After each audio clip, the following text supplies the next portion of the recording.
રાજ્યભરમાં એક તરફ બીએલઓની કામગીરીના ભારણને કારણે શિક્ષકોની તબિયત લથડી રહી છે। ક્યાંક શિક્ષક મોતને વહાલું કરી રહ્યા છે તો હવે આ બીએલઓ પણ જોઈ લો।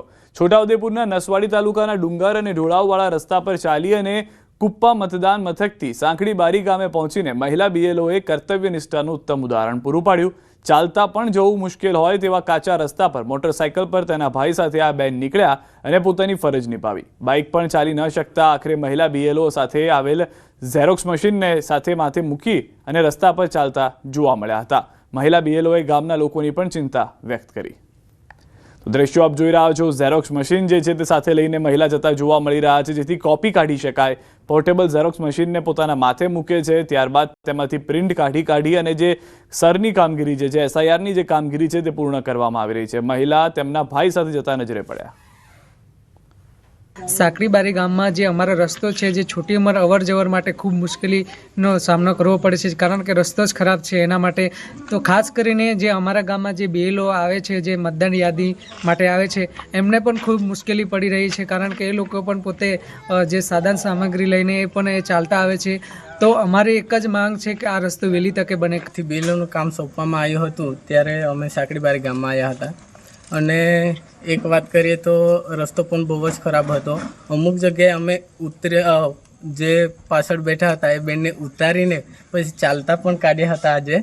તો વહેલી તકે સરકારને અમારું નિવેદન છે કે આ રસ્તો વહેલી તકે બનાવે।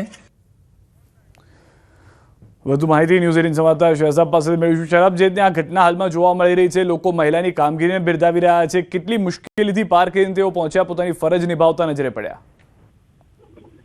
જે સિદ્ધાર્થ, ખાસ કરીને જે નસવાડી તાલુકો છે, જે ડુંગરથી ઘેરાયેલો તાલુકો છે અને જે કુપ્પા અને સાંકડીબારી જે જવાનો રસ્તો છે બિલકુલ કાચો છે, ઢોળાવવાળો છે, પથરાવાળો છે, કે જ્યાં મોટરસાઇકલ ચલાવવું પણ મુશ્કેલ છે।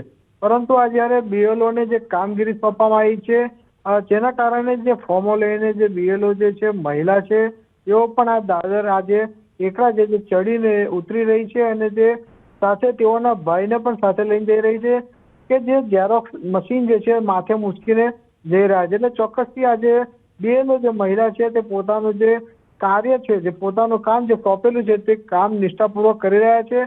ખાસ કરીને આ વિસ્તારના લોકો, જે આદિવાસી વિસ્તારના લોકો છે, કે તેઓને ઝેરોક્સ કરવા માટે પણ 20 થી 25 થી વધારે કિલોમીટર દૂર જવું પડે ના, તેના માટેની વ્યવસ્થા એ જાતે જ બીએલઓ મહિલા છે તે કરી રહી છે। એટલે ગામના લોકો જે આ મહિલાને છે કામ જે છે તેને બિરદાવી રહે છે અને સાથે સાથે એ જ કહે છે કે જ્યારે આ બીએલઓને કામ સોંપવામાં આવ્યું છે, બીએલઓ આટલી નિષ્ઠાથી કામ કરી રહી હોય, ત્યારે ચૂંટાયેલા નેતાઓ જે છે, જે નેતાઓ પણ આ ગામની મુલાકાત લે અને જે કાચા રસ્તાઓ જે છે એને પાકા બનાવે તે ખૂબ જરૂરી છે। જી સિદ્ધાર્થ, આભાર સમગ્ર માહિતી બદલ। તો હાલમાં જે રીતે જોવા મળી રહ્યું છે, ગ્રામજનો પણ આ મહિલાને બિરદાવી રહ્યા છે, તેમની કામગીરીને બિરદાવી રહ્યા છે।